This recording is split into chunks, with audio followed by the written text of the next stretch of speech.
குளித்தலை ஊராட்சி ஒன்றிய அலுவலகத்தில் நல் ஆளுமை செயல்படுவதற்கான வட்டார அளவில் ஊராட்சி மன்ற தலைவர்கள் பகிர்ந்த கூட்டம் நடைபெற்றது. இதில் ஊராட்சி மன்ற தலைவர்கள் சிலர் புறக்கணிப்பு செய்தனர். கரூர் மாவட்டம் குளித்தலை ஊராட்சி ஒன்றிய அலுவலகம் கூட்ட அரங்கில் இன்று மதியம் ஒன்றிய ஆணையர் ராஜேந்திரன், ஒன்றிய ஆணையர் விஜயகுமார் ஆகியோர்கள் தலைமையில் மகாத்மா காந்தி தேசிய ஊரக வேலை உறுதி திட்டம் நல் ஆளுமை முன் முயற்சிகளை செயல்படுத்துவதற்கான கண்காணிப்பை மேம்படுத்துதல், வட்டார அளவில் நல் ஆளுமை முயற்சிகளை சமூகமாக செயல்படுத்துதல் சம்பந்தமாக பயிலரங்கம் கூட்டம் நடைபெற்றது.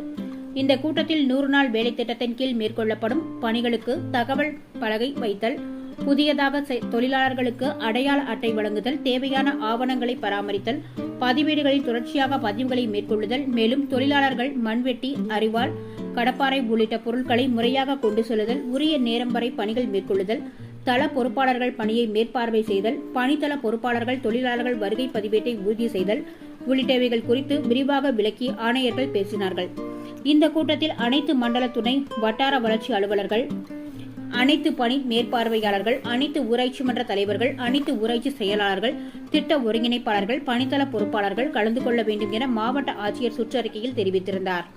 அதன் பேரில் இன்று நடைபெற்ற வட்டார பயிலரங்கத்தில் 13 ஊராட்சிகளின் தலைவர்களில் ராஜேந்திரம், ரத்தினவள்ளி, வைகை நல்லூர் சுமதி, கே பேட்டை தாமரை செல்வி, இரணியமங்கலம் ரம்யா, நல்லூர் கலா ஆகியோர்கள் மட்டும் கலந்து கொண்டனர். மற்ற ஊராட்சி தலைவர்கள் கலந்து கொள்ளவில்லை. மேலும் கலந்து கொண்ட ஊராட்சி மன்ற தலைவர்கள் கூட்டம் இறுதி வரை இல்லாமல் பகுதியிலேயே கூட்டத்தை புறக்கணித்து சென்றனர்.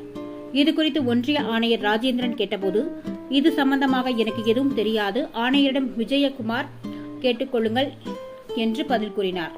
இதுகுறித்து ஒன்றிய ஆணையர் ஊராட்சி விஜயகுமாரிடம் கேட்டபொழுது பதில் சொல்ல மறுத்துவிட்டார். மாவட்ட ஆட்சியரின் சுற்றறிக்கையை உதாசீனப்படுத்திய ஊராட்சி மன்ற தலைவர்கள் மீது மாவட்ட நிர்வாகம் நடவடிக்கை எடுக்குமா?